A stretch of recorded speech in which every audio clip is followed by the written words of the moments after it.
bought the world's cheapest Ferrari 360. And now we're gonna see if that good deal was too good to be true.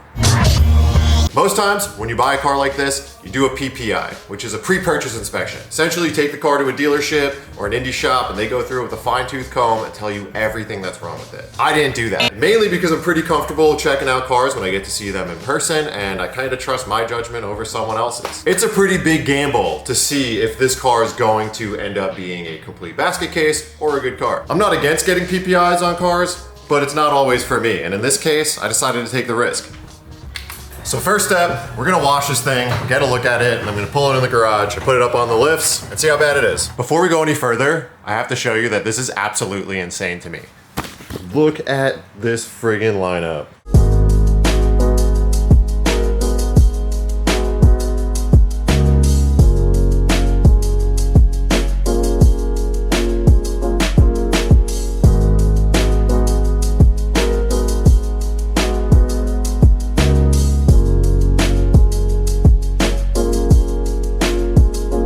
This seems absolutely insane to me. I can't believe that this lineup of cars is in my driveway right now. First up, let's get it cleaned up because this thing is absolutely filthy from picking it up in the rain, driving it back in the pouring rain. Reason for the car wash is it allows you to get really up close and personal with the car so you can see every little imperfection on the outside, and that's really important to me, so that's gonna be the first step.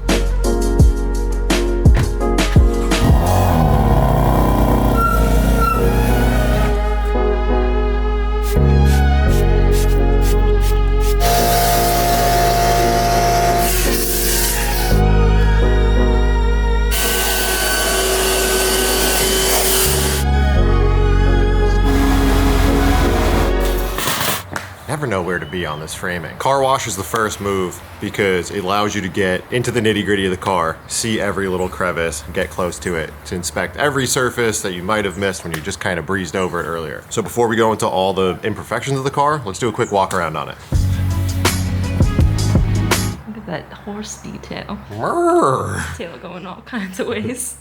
His mane is wild. So I haven't introed the car yet. This is a 1999 Ferrari 360 Modena, I don't know how to say it. It's Grigio Ingrid on some sort of gross tan. I forgot the name of the interior color. 1999 is the first year that this car was made. So it's a first model year. It's a 3.6 liter V8 that makes 400 horsepower. And this one has the F1 gearbox, which is technically an automatic.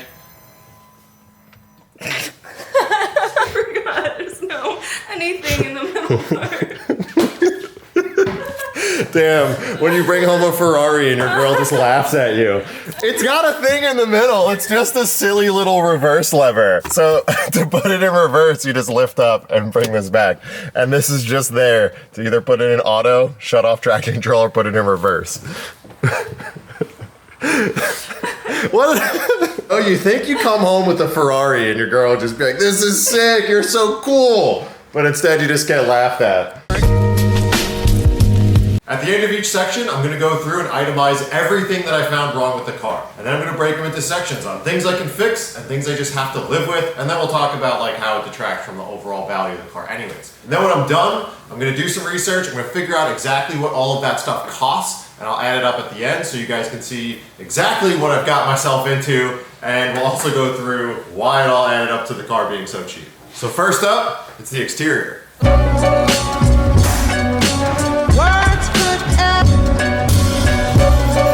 Things I noticed when I looked at the car is you got a bit of this like molding that has worn off here. This looks like a pretty easy fix, although that's gonna be a DIY. Either have to remove this or sand it down on the car and either wrap it or paint it. The big one that I noticed as soon as I saw the car, and this is a big problem on the 360s, is the headlights. They're a bit faded and they're very scratched up. These are plastic. You can't remove the headlight lenses, which is actually a big bummer. The lights are way too expensive to replace. I think like one light is like 3,000 bucks. So what they do is actually you sand these down and then you re-clear coat them. So that'll probably be what we try to do first. So this happens from like road debris, but also if you have a car cover on the car and you don't clean it properly, it just scratches these up. So this is a big bummer, but something I want to get addressed really soon. This car has 45,000 miles, so it has like some rock rash here. This is a really common spot for one of the rear brake ducts. I noticed that the rear bumper was repainted. It wasn't done that well. There is a run right here in the clear coat, which could be fixed. A lot of times, actually, what you could do is just take a really sharp razor blade and cut through the clear coat and then polish it, and you should be able to get that out. It's missing a badge on that side. It's on this side. You can see here that there's some vinyl under this because this car was actually wrapped. It was wrapped red at one point. Has the fender badges. This was actually a really expensive option from the factory. These are the fender shields. The cars also came without fender shields. Car's in pretty good shape exterior wise. I did notice that some panels were repainted, but they kind of got past my test because Ferrari is a really weird car. Door jambs in here are actually not painted. So remember in my last video when I told you guys to look at door jambs and hinges, they're actually not painted in this car. Ferrari kind of throws me for a loop on a lot of the like tricks and tips that I have because underside of the hood isn't painted and like this inner fender part also isn't painted, and this is factory. You know, a lot of that stuff would sort of be like indications of like a car had being messed with, but unless it's not. Overall, car's in pretty good shape. I paint metered it, which is how I found out that some of the panels were painted. And if you don't have a paint meter, this would have been pretty difficult to figure out, but that's really it for the exterior.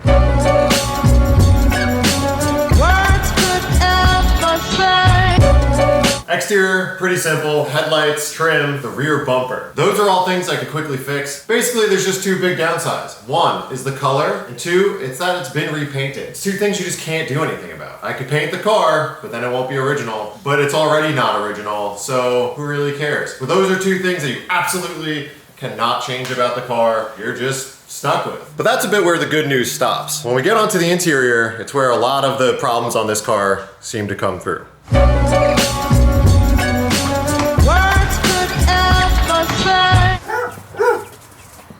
What's the fuss? What's up? Champ, everyone already complains about my audio and you're not helping. Okay, back to the video.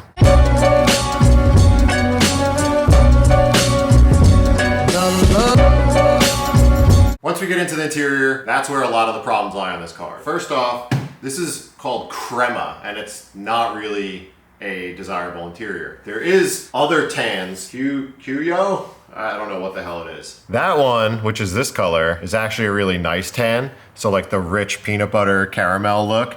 Not the desirable interior, but it's also in pretty bad shape. So you can see here, kind of got some discoloration on some of the panels.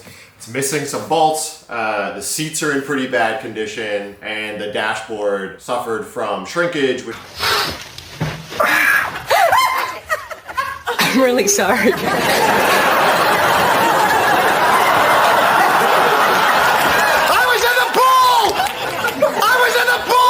Which is a really common problem in all of Ferraris, but 360s especially. The dash leather shrinks, so the vents broke. It's a common Ferrari thing. Oh, this one's way newer. And Dave's 599 in the other room, same thing. And our 550, same thing. It's the glue they were using in Italy back then. Dash technically needs to come out. It's got a rip in the lower dash. It's got shrinkage on the air, like where the airbag is, and all the upper vents have fallen off. Once we get deeper, lots of wear on the touch parts, but then also this headliner was like redone in some really cheap material. You can see some staples in here. It's kind of like sagging in the center, and it just shouldn't be like that. Interior is pretty rough. Which I think is kind of good because I would like to change it up, maybe to switch it all to black. Also, another thing I noticed while driving it last night, incredibly frustrating, is when you drive, this just kind of like flops down. It won't stay up. So being tall, that's pretty miserable because I need every inch of visibility that I can get.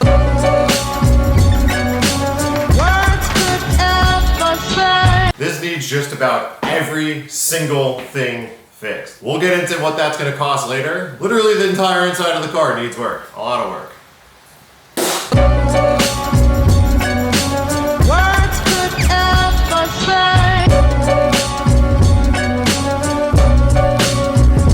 This is where the PPI would probably be the most valuable. I know how to check out everything else about a car, but I don't actually know anything about a Ferrari motor. Luckily, the previous owner had a lot of documentation, but we'll get to that later. The engine here looks pretty dry. I don't see any leaks. I don't see anything out of the ordinary. It sounds good. It's got a little bit of like an idler tensioner pulley noise that is coming from the front. We'll address that. But other than that, the car runs good. It drives good. It doesn't smoke when it starts. It doesn't have any odd noises. So how bad could it be? However, there was one major value detraction from this engine, I guess. It does not have emission circuits. I don't know why. The car has been failing California emissions on and off for the past like 2 decades. Currently, it is not equipped to pass California emissions. I'm gonna work on that. I need to figure it out, but something is wrong with the car where there are no emissions monitors. So it is a US spec car. It is not a Canada import. It is not a Euro import. It's a US spec car. So it should be 50 state compliant, but it's not. And that's one of the major value detractions from this car, is because now I need to figure out how to get this car legal in California, or it would have to have been purchased out of state. That was a big one for me, and I still don't really know what it is. I think it could be a major issue, but we're gonna have to dive into that. I'm sure some of you guys out there might even have some information, so if you do, hit me up. This one's my favorite because I have no idea. The car has a ton of receipts, so I think it has a lot of maintenance up to date, but the emissions thing, I have literally no idea what that's gonna be or what it's gonna cost. Kind of a big question mark, and that one will be the most fun, but at least it runs for now, so we can enjoy it. Last thing we're gonna check out is the chassis. So we're gonna get this thing up on the quick jacks, take the wheels off it, and see what we can find.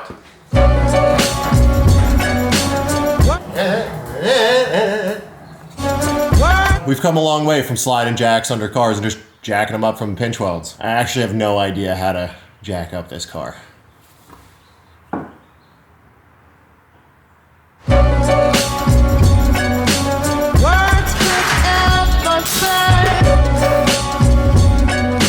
So a couple things you can look for once you get the car up on the ground. Really basic stuff. We're gonna be looking over tires, brakes, and then suspension components. I'm gonna show you how to do that. But first up, tires and brakes are easy, mainly because the tires are new. Something you can learn here is that even though the tread looks good, you should always verify the date of the tires. So you could find that these tires, although pretty new, were actually made in the 50th week of 2021. It's 2024 now, and these tires were literally just purchased. I have a receipt for them. He bought them in 2023. These must have been an older stock tire. So the tires are 3 years old, which is pretty good. Generally, tires should only last 5 years. I'll destroy these before then. Let's see, back here we got 21st week of 2022. Tires are about 2 to 3 years old.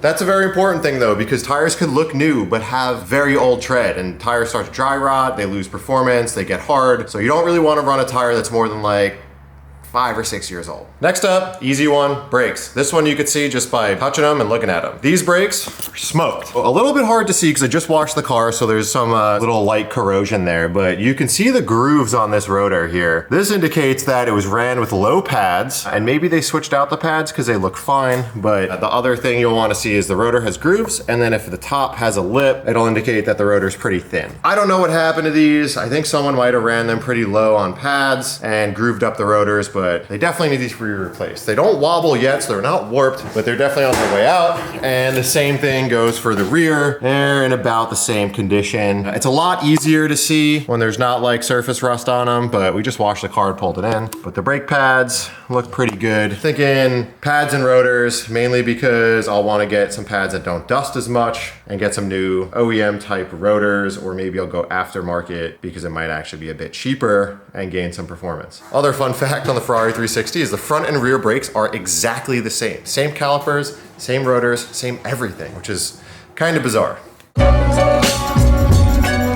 Next up on this car are some common problems for the 360, but this happens on every car, so I'm gonna teach you how to check for it. The 360 is known for the ball joints going bad and the tie rods going bad. And I learned that this is actually because these are straight up race car parts, like off the Ferrari Challenge car, it's the same exact thing. So they looked at this as like a service item, whereas on a lot of newer cars, tie rods, ball joints, those things should last like 100,000 miles. These generally last about 10. The previous owner, Brett, said that when he purchased the car, it needed it, and he never changed them. So I think they're pretty shot. I'm shocked the car drives so well. But here's how you check for those two things. In order to check for tie rods, ball joints, and wheel bearings, you have to do a shake test. Up and down will be a ball joint, Very little play there, but you could feel some movement. Side to side will be tie rod. You do have to be mindful that this is moving, but the steering wheel is also moving. So there's a little bit of the rack moving back and forth. But overall feels pretty solid. You do feel a bit of play, but I don't think too bad. Now the third one is a wheel bearing. So ball joints hold the wheel like this.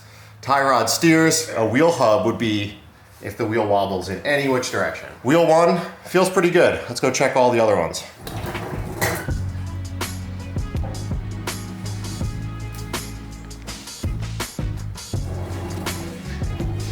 Wheel three. Pretty good. Last one. Pretty good. Front wheels all feel pretty solid. The rear has a little bit of side to side play, which I don't actually know what that would be. I'm imagining there's some sort of like toe adjustment or maybe a ball joint in the back. Overall pretty good. I think if it needs a couple little rear bushings or joints, that'd be fine. It looks like the rear actually does have like a tie rod, this bar right here. It looks like it's like some form of tie or toe situation. Obviously it doesn't have like steering. It's also really cool that the car has like coilovers from the factory, so we can just lower this thing as needed. In my opinion, the coolest thing about the Ferrari is not the fact that it comes with coilovers out the box. Look at this, man. The tunneling on this car is unbelievable.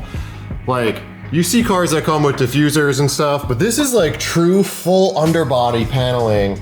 And then it has this duct that comes out of the rear diffuser and it's so cool. That to me is so sick. I never really noticed it on the back of the 360, but look at this. This is just a huge diffuser and it goes through the subframe and out the back. It's so sick. You can kind of see the exhaust peeking through the grill. That's super cool to me.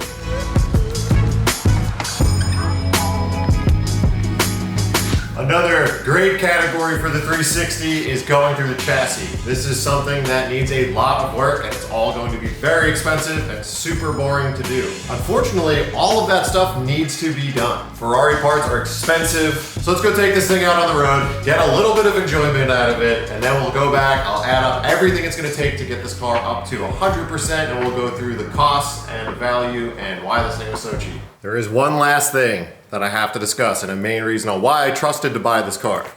Tons of service records from previous owners and also himself. Receipts stacking up to over $20,000. Multiple timing belt services, brakes, spark plugs, engine oil, new exhaust manifolds, new tires purchased, all sorts of dealer services from Beverly Hills Ferrari, another timing belt change, smog certificates, new factory OEM exhaust, random knobs and buttons, exhaust manifold, ABS pump were changed, $3,800, $1,600, $1,200, $1,200, $8,600. This one was for another timing belt service. $2,500, $570. It's a lot of money spent on things that I don't actually enjoy doing. We always joked, forget maintenance, do mods, because mods are fun. Doing a bunch of maintenance isn't really what I enjoy doing. So a car that is aesthetically a bit rough, not the greatest color combo, but had all of the services done, provides a huge value. We're talking $18,000 in receipts in the last 2 to 3 years that include timing belts, power steering services, air conditioning, all sorts of stuff that like I don't really want to do. So I hope that means that this will be a pretty reliable car and we could go out and enjoy it for tons of miles without having any major mechanical issues. Guys, I was just about to wrap up and I found something absolutely incredible. Look at this. We have, not just a Ferrari license plate cover, which will definitely go on my E36. We have the leather-bound toolkit. Look at this. Dude, and it's complete. Full toolkit. Ho ho ho, with the belt and the bulbs, the fuses. What is this? I have no idea. I don't even know what this is. Super cool though, whatever. Ferrari tools, look at this. Maybe not. Did someone just put tools in here? Are these original? I actually don't know. These don't look like Ferrari tools. I doubt they would have that. I'm gonna look into that. It could actually be really cool, or it could just be that I have the original toolkit packed out with aftermarket junk. But either way, the leather-bound toolkit is really cool. I'm gonna do some research. I'm sure you guys out there already know if it comes with like Ferrari branded tools or not. Still pretty cool that its kit itself is there. And then this thing, I don't know what this is. What the? Oh, that's okay. Yeah. It's a tire filling kit. Because, you know, when your car doesn't come with a spare tire, you just get a fix-a-flat or something. I don't know. And then I think this is a CD changer. Yeah, it's on there good. Yeah, I'm sure we'll use that a ton.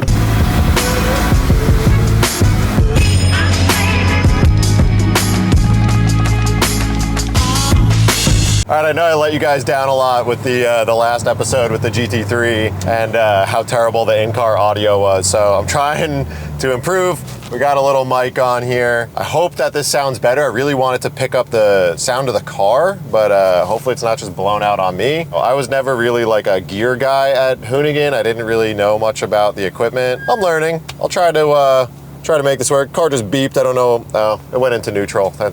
This car makes a lot of really scary noises. Yeah, hopefully we can capture some better audio for you guys this time. Let's get this car going through the gears, hear what this thing sounds like. Honestly, go for some of my first rips, because I haven't really gotten to like string this thing out yet, so I'm excited. First off, driving the F1 transmission, it's not something you can just like jump in and do. You kind of got to read up on a lot of the little things that are required to know to drive this thing. Right off the bat, I think it's a bit clunky. It's fun, but you know, being spoiled by dual clutch gearboxes today, it's definitely not as easy. It adds to the driving experience. I think some people really like the single clutch automated manual transmission because it's like nostalgic, but sometimes it'll just fall into neutral for no reason. I don't know. This thing to me doesn't really do the car justice. It's fun in a weird way, but I can't really get behind it too much. What's kind of cool is like once you learn how to drive it, you have to like, if you want to downshift, you got to hit the paddle and then blip the throttle to kind of make it work smooth.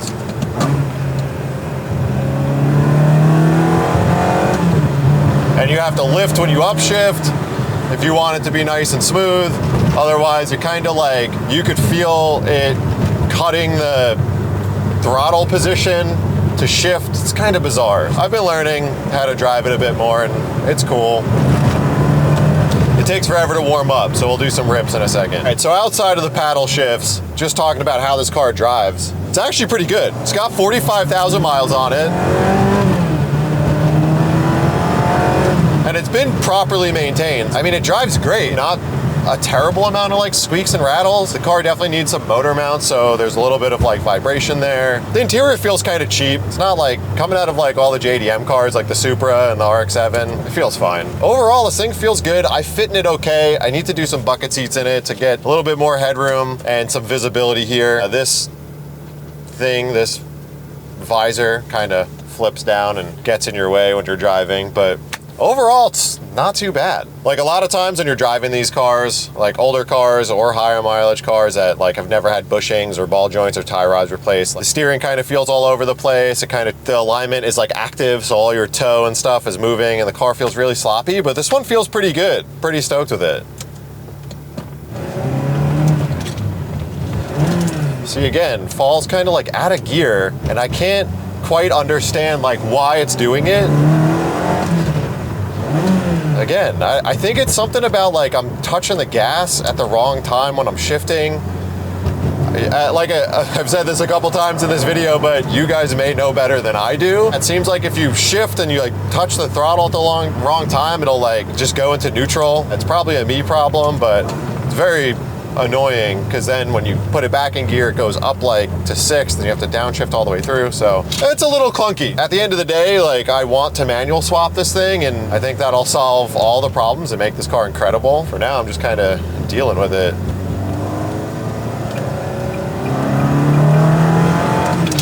The induction noise is so sick. The intakes to the engine are in the quarter panel, and this is windows up, and it sounds good, but the windows down, it sounds like an S2000, but like if your ear was literally right on the airbox.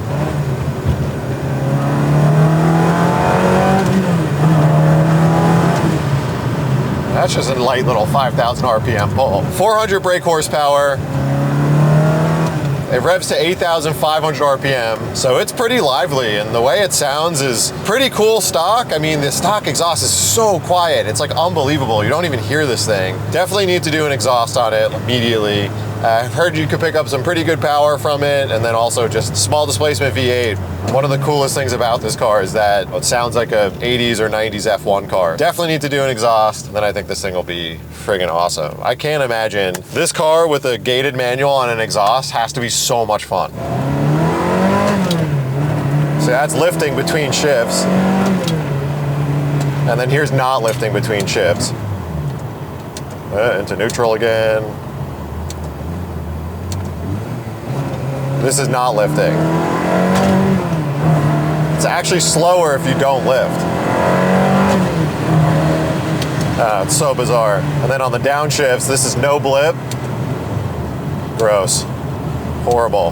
Horrendous. And this is with a blip.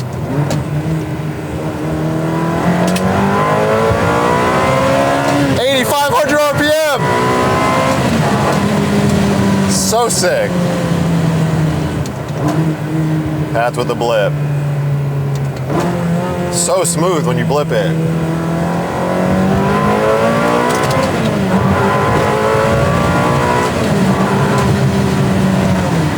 God damn! The induction noise on this thing sounds so cool. It's unbelievable. And even though the exhaust note is pretty boring and like tame, the intake right behind your ear just sounds nuts. And like, I mean, the motor's right here, and I had an NSX before, and you know, that being mid-engine and stuff, people like rave about the induction noise. I didn't hear it. In the NSX, nothing compared to this. Unbelievable. It sounds so sick. I mean, I guess it is a Ferrari. I don't know why I'm so shocked that a Ferrari would be so awesome. God damn, it's cool. Let's do a 1 through 3 little 8,500 RPM rip.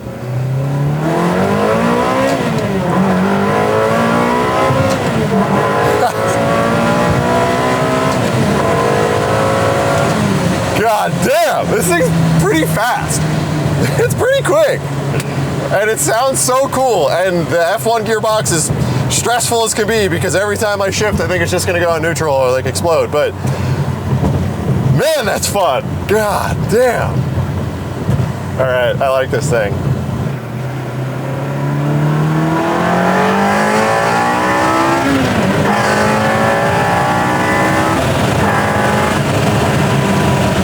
For a 1999, this car friggin' rips.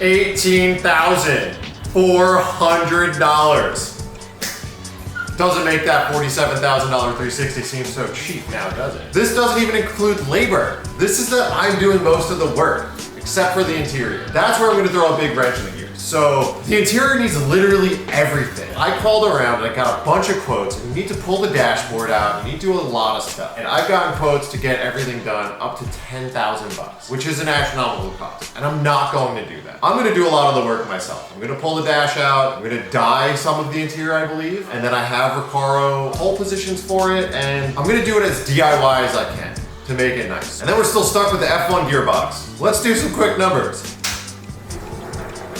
Okay, it's not that bad. I couldn't do this in my head. If I paid to get all the interior done, but I did all the other mechanical stuff myself, we'd be looking at $65,400 for this car, which is a lot. The car has a non-desirable color combo, it's been repainted, and has an emissions problem that we can't figure out. $65K for that car, probably a pretty good deal, I think. I know I'm contradicting myself, but $65K for a super sorted 360 that's been repainted, that's not bad. That's still a pretty good deal. Pretty well sorted 360. What do you guys think? Do you think it's a good deal? Do you think I made a mistake?